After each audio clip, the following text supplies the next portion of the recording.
What on earth are you saying? You, housekeeper, my mother-in-law shouted angrily. I froze, stunned by her words. What? A housekeeper? Are you serious? I asked, my voice shaking with disbelief. Yes, that's exactly what you are in this house, she continued coldly. You don't earn much money, so the least you can do is take care of the household chores like a proper housekeeper. Before I could respond, my father-in-law chimed in. We wouldn't have any problems even if you weren't here. You're not that important. My mother-in-law smirked and added, we'd manage just fine without you. I clenched my fists, trying to stay calm despite the sting of their words. Taking a deep breath, I replied firmly, fine. If that's how you feel, I'll leave without a second thought. Let me introduce myself. My name is Janice. I'm a 33-year-old housewife, married to my husband, Austin, for the past 3 years. We have a beautiful 3-year-old daughter together. Ours was what people call a shotgun marriage. Austin and I were high school classmates, but we hadn't kept in touch after graduation. A few years ago, we met again at a class reunion, and sparks flew. 3 years into dating, I discovered I was pregnant, and we decided to get married. At the time, we were both in our late 30s. It was a perfectly normal age to start a family, so there wasn't much judgment about our decision. Having our daughter felt like a blessing, and in many ways, her birth made my transition to motherhood smoother. Austin and I were happy together. I took a full maternity leave so I could focus entirely on raising her and being present for all her milestones. Austin was equally doting. Every evening after work, he would come home excited to spend time with her. Our home was filled with love and warmth. But this peaceful life didn't last long. Things began to change when Austin brought up the idea of moving in with his parents. One evening, as we sat down after dinner, he casually said, Sky, my parents have been asking me for a while to move in with them. I was taken aback. Why? They're not that old. They seem perfectly capable of living on their own, I replied. It's not about their age, Austin explained. I'm the eldest son, and traditionally, I'm supposed to live with them and take care of them. When we got married, I said no because I wanted to live with just you and our daughter, but now it feels like the right time. I felt uneasy, but he continued. Our daughter is 3 years old now. I think it's okay for us to move in. Plus, my mom can help you with the housework and childcare. Doesn't that sound like a good idea? I wasn't sure how to respond. The idea of moving in with his parents unsettled me, but I could tell Austin was serious. Little did I know this decision would turn my life upside down. I replied, I'm working part-time right now, but it's not easy to raise a child, work, and do all the housework at the same time. I didn't see my in-laws very often before we moved in together, but when I did, I noticed how much they cared for my daughter. I didn't have any negative feelings toward them at the time. In fact, I thought we might be able to make it work if we all lived together. I had always heard that living with in-laws could be challenging, but after giving it some thought, I convinced myself it wouldn't be too bad. So, I agreed to move in with them. But looking back now, I realized it was a big mistake. For the first month or two after we moved in, things were fine. My in-laws were polite, or at least it seemed that way. I tried to do my best to contribute to the household while balancing work, house chores, and taking care of my daughter. However, as time went on, their attitude toward me began to change. One evening, my mother-in-law said, Janice, can we have dinner a little earlier? This timing isn't working for me.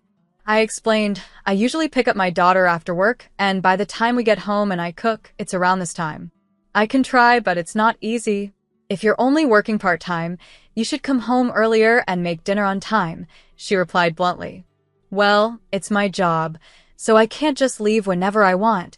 I started to explain, but she interrupted me. It's so half-hearted. Honestly, it's annoying, she said with a tone of irritation. I couldn't believe how much they were starting to criticize me. My job finishes around 3 p.m., and after that, I pick up my daughter from daycare, stop by the supermarket to buy groceries, and come home to cook dinner. Dinner is usually ready by 5 p.m., which doesn't seem late to me. Besides, my daughter isn't even home until then. My mother-in-law, who doesn't do any housework herself and spends most of her day lounging around, was suddenly complaining about dinner timing. It felt unfair and unnecessary. It didn't stop there. My father-in-law also started criticizing me more and more. "You haven't cleaned the bathroom yet," he said sharply one evening. "I'm sorry, I was going to finish preparing dinner first," I replied, trying to stay calm. "You're so slow. Can't you do your chores faster?" he snapped. Frustrated, I couldn't help but respond. "Why are you being so harsh?" "Because you're useless," he shouted angrily. Day by day, their words grew colder and their tone harsher. My in-laws, who once seemed kind and supportive, now treated me like I wasn't part of the family at all. It was as if nothing I did was good enough for them. Slowly, the weight of their constant criticism began to wear me down. I couldn't hide how confused I was. My in-laws' behavior had become colder and harsher, and I didn't understand why. I knew I couldn't ignore the problem, so I decided to talk to my husband about it. "Why are parents being so cold to me lately?" asked Austin one evening, hoping for some support. "What? That's just your imagination," he replied casually, brushing off my concerns. "It's not my imagination," I insisted. "They get angry at me over the smallest things. It's like I can't do anything right in their eyes." Austin sighed and said, "Maybe they just want you to be a better wife. There's nothing wrong with that, right?" He even gave me a little smile as if this was no big deal. I stared at him, shocked. I couldn't believe how dismissive he was. At that moment, I realized I'd been wrong to ask him for help. And worse, I started to feel like I'd made a mistake marrying him. Slowly, my feelings for Austin began to fade. Things only got worse after that. My in-laws became even more demanding with each passing day. One evening, as I was washing dishes, my mother-in-law called out to me, "Janice, come over here and give me a massage." "I haven't finished the dishes yet," I explained politely, thinking she'd understand. "Don't talk back to me." "Come here right now," she snapped. Reluctantly, I went to give her the massage, knowing she wouldn't let it go. But as soon as I finished and went back to the kitchen, my father-in-law started yelling. "Hey! My favorite cup isn't clean yet. Why are you so slow?" he barked. I clenched my fists in frustration. Can't he wash his own cup? I thought. It felt so unfair. Why were they treating me like this? Feeling overwhelmed, I decided to ask Austin to talk to his parents. Maybe if he explained things, they'd ease up a little. But when I brought it up, Austin frowned and said, "It's too much trouble to deal with them." "Please, Austin," I begged. "I really need you to talk to them. I can't keep doing this." Finally, after a lot of pleading, he agreed. 10 days later, I asked him how the conversation went. "So, what did they say? Did they explain why they're acting like this?" I asked, feeling a glimmer of hope. Austin shrugged and said, "They just said part-time workers don't deserve human rights." "What?" I gasped. "How can they even say that? That's ridiculous." "Well," Austin continued nonchalantly, "they don't like that you work part-time instead of full-time. But you're the one who asked me to work part-time." I snapped. "You told me to so I could handle raising our child and doing housework. Didn't you tell your parents that?" Austin looked away and said, "I didn't think that's why they were upset." I couldn't believe it. How could he be so careless and unconcerned about the way his parents were treating me? My heart sank, and I felt more alone than ever. I was shocked and didn't know what to say. My husband just looked away and muttered, "I didn't have time to tell them that." I stared at him in disbelief. How could he say that? I started questioning everything. Why I married him, why I stayed with him, and whether he even cared about me anymore. It felt like he had already abandoned me emotionally. For a brief moment, I even thought about divorce. But then I looked at my daughter. She deserved a family, and I wanted her to have a father in her life. So, for her sake, I decided to keep going no matter how hard things got. Then one day, something happened that changed everything. It was a weekend and I had gone grocery shopping. When I came back home, I found my mother-in-law sitting in the living room with my daughter. I was putting the bags away in the kitchen when I overheard her say something that made my blood run cold. "Oh, if only you were a boy. I would have been so much happier," she said to my daughter. "Why did it have to be a girl? What a shame." I froze, unable to believe what I was hearing. She was saying this to my 4-year-old child. I walked into the living room, trying to stay calm, and said firmly, "Mother, please don't talk to my daughter like that." My mother-in-law looked startled and quickly said, "Oh, I didn't know you were home. Take back what you just said," I demanded. "Take it back? Why should I?" "I meant it," she replied, her voice sharp. I took a deep breath, trying to keep my anger in check. What if she remembers what you said? What if it affects her? She doesn't even understand what I said. "You're overreacting," my mother-in-law excused herself with a dismissive wave. But I had already lost my patience. It's not about whether she understands right now. It's about what you're teaching her. I won't let you talk to her like that again. You won't harass my daughter, I said angrily. "Harass," she shouted back. "When have I ever harassed anyone? You're being ridiculous." I couldn't believe her denial. "Are you pretending not to know? If you're truly unaware, then you have a very twisted way of thinking," I snapped. You think I'm twisted?" she stammered, her voice rising with anger. "What are you even saying, housekeeper?" "Housekeeper," I repeated, completely confused. "That's right. You're just a housekeeper in this house," she spat. As we argued, my father-in-law walked into the room, holding his newspaper. "What's all this noise? I can't even read in peace," he grumbled. "She's trying to start a fight with me," my mother-in-law said, pointing at me. He glanced at me briefly and muttered, "She's got a lot of nerve for a housekeeper," before walking off, clearly uninterested. I stood there, stunned. I couldn't believe this was my life. I couldn't believe what I was hearing. "So, you've been calling me a housekeeper behind my back? You really think so little of me, don't you?" I said, my voice shaking with anger. "Screw you," my father-in-law snapped. "You don't deserve any respect. You barely work part-time and don't bring in much money. That's why you're just a housekeeper here. You're lucky we even let you stay.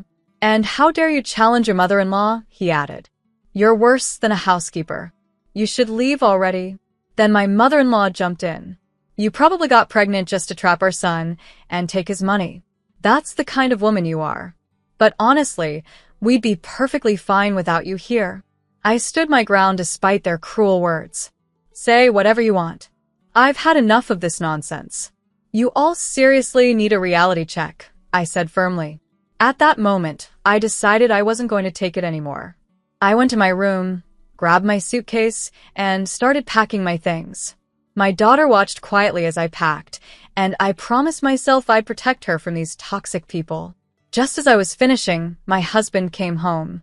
He had been out fishing all day and looked surprised to see me with a packed suitcase. "Janice, what's going on? Why do you have such a big suitcase?" he asked, confused. "I've been fired," I replied coldly, not bothering to hide my anger. "Fired? What are you talking about?" he asked, his face turning pale. "I've been told I'm just a housekeeper here and that I'm not wanted. So, I'm leaving and I'm not coming back," I said, pushing past him with my suitcase in one hand and my daughter's hand in the other. My mother-in-law stood by, sneering. "Well, at least now my son's money won't be wasted on someone like you," she said with a smirk. I didn't even bother responding. I looked at my husband one last time, hoping he'd say something, anything, to stop me. But he just stood there silently, his face pale and expressionless. That was the moment I knew I was truly done. I left with my daughter and went straight to my parents' house. They welcomed me with open arms, giving me the love and support I so desperately needed. The next day, my phone rang. It was my mother-in-law. I almost didn't answer, but decided to pick up. "Hello? Do you still need something from me?" I asked, irritated. "Oh, Janice, I'm so sorry for the terrible things I said yesterday," she said, her voice soft and apologetic. I was taken aback. Her sudden change in attitude made me suspicious. "What's with the change of heart? Did my husband tell you to call me?" I asked. "I really apologize. Please come back," she pleaded. I laughed bitterly. "You don't need me, remember? I'm not coming back. Goodbye," I said, ending the call. And just like that, I closed the door on that chapter of my life. "I didn't know you were even bringing money into this house," my mother-in-law said, her voice trembling. I sighed, feeling exhausted but determined to set the record straight. Yes, I was, I replied. I've been giving you $3,000 a month out of my salary. Her eyes widened, but I continued before she could say anything. Even though I work part-time, I'm a nurse, so I earn a decent income. My husband, on the other hand, has a full-time job, but his pay is always quite low. Most of his salary goes toward living expenses. That's why I was giving you money from my income. On top of that, I've been saving for our daughter's future, her tuition fees and other expenses. I took a deep breath and added, my husband is a kind person, but he struggles with low self-esteem. Maybe because of that, he tries to appear more successful than he really is. When I left your house, he didn't have the courage to tell you that his income wasn't enough to support everything on his own. He also didn't tell you that I was helping him out financially. But when he failed to stand up for me and protect me from your harassment, I knew I couldn't stay with him anymore. My mother-in-law was silent for a moment, but I wasn't done. I won't come back, no matter what you say, I told her firmly. Then I hung up the phone. Right after that, I sent my husband a message. We will speak through my lawyer from now on. I blocked all their numbers, my husband's, my mother-in-law's, and my father-in-law's. I had made up my mind. It was time to file for divorce. When I filed for divorce, I asked for both child support and alimony. The alimony wasn't just for the financial help I had given them, but also for the emotional pain I had endured because of my in-laws' endless harassment and my husband's silent approval of their behavior. Now, my ex-husband is struggling. His low income barely covers the alimony and child support payments he owes me. On top of that, his parents can no longer enjoy their once luxurious lifestyle.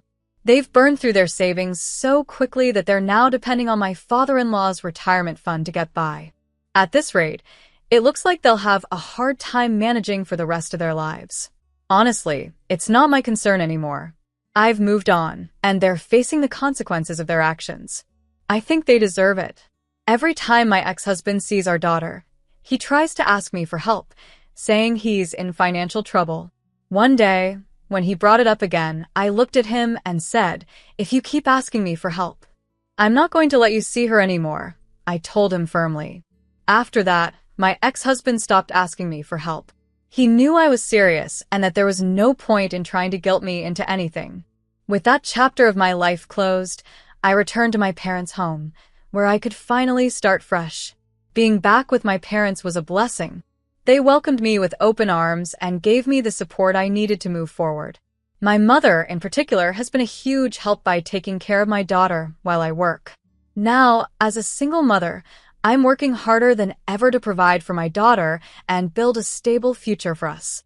Since my mother is there to look after her, I've been able to pick up night shifts again, which has increased my income significantly. Working nights can be tiring, but knowing I'm doing this for my daughter gives me all the strength I need. Every day, I feel grateful for my parents' love and support, which allows me to focus on my job and my daughter. My little girl is my biggest motivation. Watching her grow up happy and healthy makes every challenge I face worthwhile. Her smile reminds me why I work so hard. It's all for her future. As I move forward, I'm determined to create a good life for us. I've set goals for myself, not just financially, but emotionally as well.